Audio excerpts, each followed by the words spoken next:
Welcome back, everybody, to the Jacksonville Jaguars franchise here on Madden 21 for the PlayStation 5. As today, we have Week 8 here against the Houston Texans in a huge divisional game with a lot of playoff implications.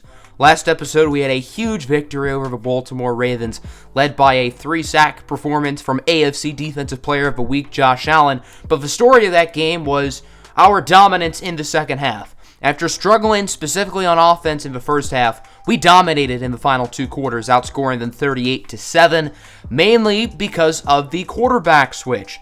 Gardner Minshew was benched at halftime for rookie Koko Nwosu, and the team was just given a much-needed spark. Koko will be starting here in Week 8, his first start of the year. If he struggles, then I'm more than willing to put Gardner Minshew back in. But, this was a different team with Koko Nwosu in at quarterback, and we dominated the defending Super Bowl champions in the second half of that game. So, since it is Week 8, it is time for the trade deadline, and since we're a 4-2 team, we are buyers. The main thing I'm looking at here is for an offensive guard, as Damian Lewis is still projected to miss most of the year. And a guy I like here is Nate Davis. He does play for the division rival Titans. I'm not sure how willing they will be to trade him to us, but he's not a starter for them, and he is on the final year of his contract. However, we offered a fourth and only goes halfway through, so it doesn't look like that's realistic. Another young guy who I find interesting here is Nick Harris of the Cleveland Browns. I think Harris has the versatility to slide over to guard, and I don't think he's too much of a downgrade to Damian Lewis, who is obviously injured. Harris has never really gotten his chance in Cleveland. He's gotten a little bit more playing time this year. We're going to offer the Browns a 5, and they take it. So, a 5th rounder in this year's draft going to the Cleveland Browns in exchange for Nick Harris, who will start at left guard for right now. At only 23 years old, I think he has the potential to be our long-term center, especially with Brandon Linder's contract being up. So, that's a move for the short term and the long term. Entering today's game, we have a couple frustrated players on offense, including DJ Chark. Chark only had 3 catches last week. He wasn't his normal self, per se, but, we had 2 different quarterbacks play, and it seems like Koko Nwosu had better chemistry with a couple of the other receivers. Chark has been good this year. He hasn't been as good as he was last year, but he has been solid, getting at least 50 yards or a score in every game this season. So he continues to be one of the best receivers in football. I understand why he's frustrated, but, we're winning games, so. But look at this. R.J. Ewell is frustrated as well, and I don't really get this one at all. Ewell was our 4th-round pick. He wasn't really supposed to play a lot this year. He got playing time when J.K. Dobbins was hurt, and even with Dobbins being back, I am using Ewell in the game plan. He is listed as the starting running back, although J.K. Dobbins is our lead runner. I just happen to have him listed there because just with formations and stuff, it's easier like that. But, we used Ewell quite a bit last week against the Ravens, and it does seem like he's getting 8 to 10 touches a game, even with J.K. Dobbins getting back from injury, and it seems like we're using Ewell more than Phillip Lindsay because Ewell has outplayed Lindsay. So I really don't know why Ewell is frustrated, but I guess we're going to have to get him his touches. So in today's game, we have the Houston Texans, who are 4-3, led by quarterback Deshaun Watson, who has been a little bit quiet this year, but he's still one of the best quarterbacks in the NFL. Remember, we beat the Texans back in Week 2. However, the Texans are the only team this year who's ran the ball well against us. Our run defense has been ridiculously good this year, but the Texans ran it really well, specifically Sony Michel, who had 11.8 yards per carry. He only got the ball a few times in the second half in our meeting back in Week 2. Their backfield is very deep. They also have Tevin Coleman and Ronald Jones, which is interesting. However, they will be without Brandon Cooks, who is injured. That's a fairly big deal, but they do have an all-around solid roster. We did beat these guys back in Week 2, but that was mainly because of a Will Fuller drop late in the game. So let's see if Jacksonville can get a big divisional win here against the Houston Texans. Jacksonville is at 4-2. The Texans are at 4-3. The Jaguars do have the head-to-head tiebreaker currently at the moment, so this is a very big game for Houston, and it's a huge game for Jacksonville as well. If the Jaguars can win this game, then they will have a ton of power in this division, and we get to see Koko Nwosu's first start. So without further ado, let's get this one underway. The Texans will be starting this game off on offense, Let's see what Deshaun Watson and company can do. Texans wearing their red alternate jerseys, by the way. As Watson on first down, immediately under pressure from Jack. He does connect with his tight end, Jordan Reed, for a nice gain of 16. Good throw by Watson, making a nice play under pressure. There aren't many quarterbacks in the NFL who have the gifts that Deshaun Watson does, specifically under pressure. Watson is one of the best improvising quarterbacks in the league. 2nd and 11. There's Tevin Coleman going backwards on the screen, wrapped up by the rookie defensive tackle Bleat Friarwood from Manitoba, Canada. Kaylavon Chason as well was in the mix there. So now it is 3rd and 14 for Houston. Watson going to look to throw, and the pass is broken up by Rashawn Babineau. Good play by Babineau, who is still adjusting to his new role as the slot corner. So here comes the offense. Koko Onwosu played very well in the second half last week against the Ravens. He's earned this opportunity to start. So let's see what happens in a full game with Koko as the quarterback. Jacksonville starting at the 1 after a very nice punt by Houston. However, it does not look like the Jaguars will have to worry about the possibility of a safety as R.J. Ewell runs for the first down, his first carry of the game. Ewell certainly hoping for more touches today. We'll see if the Jaguars can give them to him. 2nd and 7. Nice throw by Onwosu over to DJ Chark, who gains 21 yards, bringing it to the 47. So far, so good for Onwosu and the offense. Now it's a 5-receiver set. Koko is alone in the backfield. He's going to get it to David Njoku, who gets 5. And as you can see, Nick Harris is injured. It only took about 5 plays for him to get hurt. So it looks like Bo Knowles will find his way back at guard. So much for that trade deadline pickup. 3rd and 5 now. Koko under pressure. He is hit as he throws, but he makes sure to get rid of it, keeping the Jaguars in field position. That's Ross Blacklock with the hit. So here's a 54-yard field goal attempt for Josh Lambo. Wind is against him, and the kick is short. No good. Josh Lambo's first missed field goal of the year. He did miss an extra point a couple of weeks ago. But Josh Lambo, who's been almost automatic this year, with his first missed kick of the season, and the game will remain tied at 0. Let's see if the Texans can find the end zone, or at least the scoreboard first. Nice pass on first down from Watson over to Jake Butt, and his rear end is tackled at the 27-yard line. 3rd and 10 now from the 27. Under a minute to go in the first quarter. This game still scoreless, as Watson's pass is totally inaccurate, so Jacksonville's defense gets the stop, and here is the Houston field goal unit. It's Kaimi Fairbairn from 44. That kick was nearly blocked. Damon Arnett nearly had the play there, but Fairbairn makes the kick, and the Texans are on top 3-0. 3rd and 4 for Jacksonville. Nice pass from Koko Onwosu connecting with Laviska Shenault. A lot of short passes so far, but Koko's been efficient. No real mistakes from him. Now from the 49, another 3rd down. He connects with Dobbins, who makes a nice play after the catch, bringing it to the 26-yard line.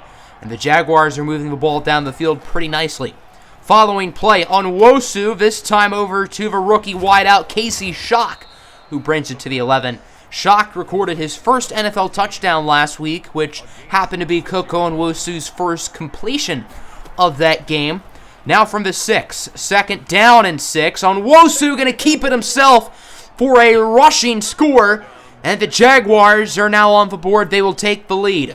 Koko Onwosu had a rushing touchdown last week, and now he gets one this week, and the Jacksonville Jaguars are now on top 7-3.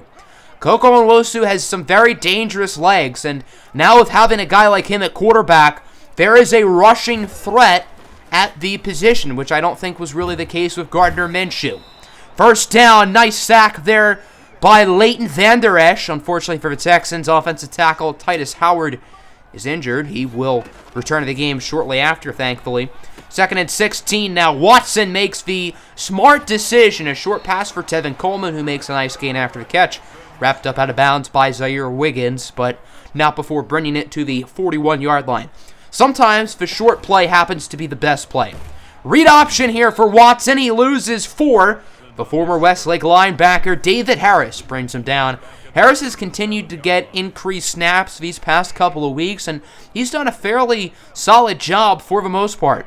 2nd and 14 now for Houston. Watson under pressure. It's a screen for Sony Michel, and he lost around 7 on that play. Leighton Vander Esch brings him down. Hot start today for Vander Esch, who's played very well in recent weeks. Jacksonville has the football back now from the 33. Another nice throw over to Laviska Shenault, who gets around 19 yards. It feels like Coco and Shenault have better chemistry than Shenault ever had with Minshew. 3rd and 4, another touchdown. This time, David Njoku hauls it in. Good throw from Coco. And the Jaguars are now going to make this a 14-3 game as the offense with a big second quarter and a cringy touchdown celebration. Very good start to the game here for Coco Nwosu as he continues to look like the real deal. And now Houston has it back. 3rd and 5. Watson under pressure. He has to let that one go. Another stop for the Jaguar defense, who has played very well today. That was Folo Reynoso Fadukazi with the hit. And now Jacksonville has it. From the 9, 3rd and 10, it looks like the Jaguars are just going to try to have Houston burn a timeout as Philip Lindsay gets around 6 yards. So the Texans have it back with an opportunity to keep this game close. A short pass there, getting the first down. Now from the 39-yard line, Houston is down to about a minute and 1 timeout left here. That should be enough time to score as Watson up the middle connects with a wide-open man. It's the tight end, Jordan Reed, who brings it to the 21-yard line. Texans are now out of timeouts. From the 13-yard line, 16 seconds to go. Watson gets it to Tevin Coleman, who will find the end zone. That broken tackle pretty much gave Houston 7 points. Had Tevin Coleman been tackled in bounds, the clock would have run out, the half would have been over, but instead a huge play there from Coleman, and the Texans will make it a 1-score game headed into the halftime break, unless Jacksonville does something ridiculous here. 6 seconds. Nwosu going to scramble with it, looking to throw it. He gets it to Laviska Shenault. Shenault going to try to make a big play. He laterals it to David Njoku, who is quickly tackled at the 23, so that will conclude the first half. They're going to count that as a 32-yard run, for David Njoku, as the Jaguars lead this game 14-10. Houston's rushing offense has done nothing. The Jaguar run defense continues to dominate. And Coco Nwosu with a passing and rushing score in the first half, as he has had a really good first start of his NFL career. Let's see if he can keep it going here in the second half. 3rd and 4, Nwosu under pressure. He runs past the defender and will gain the first down with his legs. I guarantee you if that was Gardner Minshew, it would have been a sack and the drive would have been over. But with Nwosu's legs, he's able to keep drives alive. Now from the 34, back to David Njoku, who gets past the 50 to the 48. Big first half so far, and I guess early second half here for David Njoku, who did get that receiving touchdown earlier in the game. Now from the 46, 2nd and 8, Lindsay loses 2. That's Zach Cunningham who brings him down. The Jacksonville rushing offense has been fairly solid today, but none of the runners have had a particularly dominant game. 3rd and 10 now, Coco under pressure, and he will be sacked by Justin Reed. That is the first sack Coco Nwosu has taken of his career. It took him over 4 quarters, which is very impressive on Coco's part. But still a nice stop for Houston. They are going to start this drive off at the 1 after a really nice punt by Brian Amaya Jr. Here's Kenny Stills, gets past a defender, breaks a pair of tackles. Stills is still alive. What a play by Kenny Stills. He gets 65 yards, bringing it to the 34 before being tackled by Babineau. An incredible play there by Kenny Stills. That just looked like a routine 15-yard slant play, but Stills juked past a defender, broke a couple of tackles. Just a ridiculous play after the catch by Kenny Stills. And now the Texans have it past midfield at the 27 here. Is on 2nd and 3. Sony Michel loses 3. Josh Jackson brings him down. Jackson is now in the slot. Leighton Vander Esch did get hurt late in the first half. He will not return to today's game. Rashawn Babineau is moving back to the sub-linebacker position for the rest of this one, as the Texans will now take the lead off of a Quincy Enunwa 38-yard touchdown, and it is 17-14. Big drive there from the Texans. I think Deshaun Watson had over 100 all-purpose yards on that singular drive, which is normally mathematically impossible to do, but he did it. 3rd and 7. Nice play there to get the first down by Casey Schock. We do have a flag on the play, but it's on the Texans. Pass interference on Lonnie Johnson. The Jaguars would decline the penalty as they would get the first down. 3rd and 4 now from the 33. That was dangerous. Could have been intercepted. but instead it is incomplete. So Jacksonville's going to have to go for the field goal. 50-yard attempt for Lambeau. It is good. And this game is now tied up at 17. It looks like we're going to have ourselves a very exciting finish to this game, but there's still 2 minutes to go in the third quarter. A lot of football is left to be played. 2nd and 1. Sony Michel loses 2 more yards. Myles Jack this time brings him down. Jacksonville's rushing defense was one of the worst in the NFL last year. This year, it's been one of the best. I don't know how they just transitioned that quickly, as on 3rd and 3, the pass attempt is broken up by Jackson. Incomplete, and Jacksonville will get the ball back. 3rd and 5 from the 31 on Wosu looking to throw it. He gets it to Chark, who is pounded by Bernardrick McKinney. He does get the first down, and that will conclude the third quarter. This game is knotted up at 17 apiece. So pretty much whoever plays better down the stretch here will win this game, as it's been very even thus far. 3rd and 7 on Wosu's pass for David Njoku is overthrown. Big stop there for the Texans as they get the football back here at the 20 after a touchback. Watson on 1st down gets it to his running back, Tevin Coleman, who gains 43 yards. Coleman has outplayed Sony Michel simply because of what he's been able to do as a receiver. A few big catches today for Coleman. Now from the 47, 2nd and 5, Watson, another 1st down, this time over to Stills. And the Texans are now past enemy territory. They have it at the 41-yard line, as it is now 2nd and 10. A little bit over 7 minutes to go here in this one. A handoff for Sony Michel, and the Texans actually get a good run. Gain of 15 for Sony Michel. Excellent run blocking there by Houston, and a rare good run against this Jaguar defense. 3rd and 5, Houston going to attempt to run it again, but they don't get it. Tevin Coleman only gets 3, wrapped up by Myles Jack. So that will likely force the field goal unit to come out. A huge stop for the Jaguar defense. Now the offense, with 5.5 minutes to go, has an opportunity to potentially tie it or take the lead. Let's see what Koko and Wosu can do in his first game-winning potential drive of his career. Let's see what he is capable of. From the 25-yard line on Wosu, scrambling to his left. Risky throw, and it is caught by the tight end, Daniel Romer, who gains 14 yards. That'll be a 1st down. Now from the 44, 3rd and 3. 3.5 minutes to go. A strike over to DJ Chark for a nice gain. The Jaguars are in field goal range, and a field goal does tie it up. 3rd and 3. Short throw for R.J. Ewell. He gets a nice gain of the 13, and the Jaguars might get even more yards. A face mask on the Houston Texans. The penalty is called on Jordan Whitehead. And now Jacksonville has it at the 7-yard line, as that brings us to the 2-minute warning. Texans lead 20-7, but the Jaguars are marching on the door. 2nd and goal, end zone, touchdown for DJ Chark. And the Jaguars will take the lead with 1:57 to go.